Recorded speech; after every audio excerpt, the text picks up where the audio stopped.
Hey guys, in this video, we're going to talk about small dealership versus large dealerships and the difference. Not everybody knows that I work at a large dealership. I work at a franchise store. I work at a Chevy store in Michigan. My owner, Joe Longheimer Chevrolet, also owns a Buick GMC, and then he owns a Ford store in Wisconsin, and then he owns another Chevy store in Minnesota. But anyway, today we're going to talk about small dealerships versus large dealerships. Small dealerships, when you talk about building relationships, because in the automobile business, it's all about building relationships. That's how you get things done. At a small dealership, you may have 5 or 6 people that you deal with an issue with. You know, if you have an issue, if that person is not here, you go to that person, you go to the next person, and you just keep going down the line. So you may have more options when it comes to a small dealership if there is an issue or you're trying to build a relationship with. But at a large dealership, you know, you have that one point person. But if you got the queen, Regina, the queen of car loans, I'm that point person for you. And it will be no worries because I got you. But that's what happens between a small dealership and a large dealership. The second thing when it comes to a smaller dealership and a large dealership is financing. Now, financing is important, but let me just tell you, when it comes to financing at a dealership, you have indirect lending and direct. Indirect lending is when you come to a dealership and you get approved at the dealership, you sign your contract at the dealership, and you leave off in your car. You come to the dealership and get the money. We call that indirect lending. The finance manager that's in the box or in his office, you give the salesperson an application, the finance manager gets it approved, and then you leave off with your car. Yeah, I'm skipping some steps in between there, but indirect lending is when the dealership does the financing. Now, direct lending is when you go to your own financial institution and you get approved.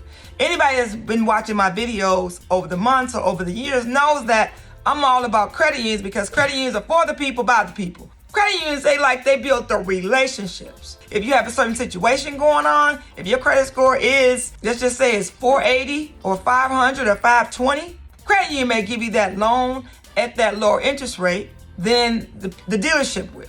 Versus if you're a 480 and a 500 or a 520, right, credit score, versus going to the dealership and they may offer you that 20% interest rate or that 25, maybe at the credit union they might offer you maybe 15%.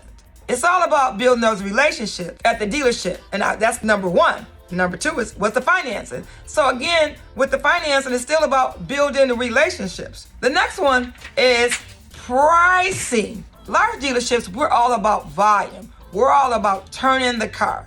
You know, you might find 10 cars on the lot, same color, right? Same trim level, because we're all about, let's turn that car. Let's get that car on the road. We believe in volume. Small dealerships, they are thinking about, I need to get the most I can on this deal. I need to benefit on all areas, on the financing, on the warranty, on everything. Small dealerships take longer to turn a car or put a car on the road. Large dealerships, we're all about turning. We're all about, you know, let's get on to the next customer. Getting on to the next customer is a good thing. You know why? It's because you just want to make sure that you don't get long and drawn out. It doesn't take 2 weeks to get a deal done or a week to get a deal done. That's the great thing about dealing with a large dealership, because we're not going to take all day. We're about right now. Inventory, again, I think I said that again already. It's about getting it done. Getting it done. You got that large car. You got the bigger cars, or you got more options with the cars with the inventory. We go, if you want that new car, and we don't have that new car, we're going to go into someone else's inventory and try to do a trade for that car. Backing up, going to the pricing on the vehicles, because I'm kind of going back and forth on this one, but we're all about giving you the best price up front. Maybe the one pencil or the second pencil. So just think about that. If you want to sit back and negotiate and you want to be all day, that's when you're going to choose that large dealership. But the last thing you want to think about is just find somebody that you're comfortable with. I work at a large dealership. I have built relationships with my customers, with the finance managers, with the service advisor. I built a relationship with the mechanic in the back and the body shop. The purpose of this video is to know you want to build relationships and to know that in the automobile business, this is a relationship business. This didn't help you. share this video with someone else. But subscribe to my YouTube channel so that you can be alert to any time I do a video. All right, guys, see you next video.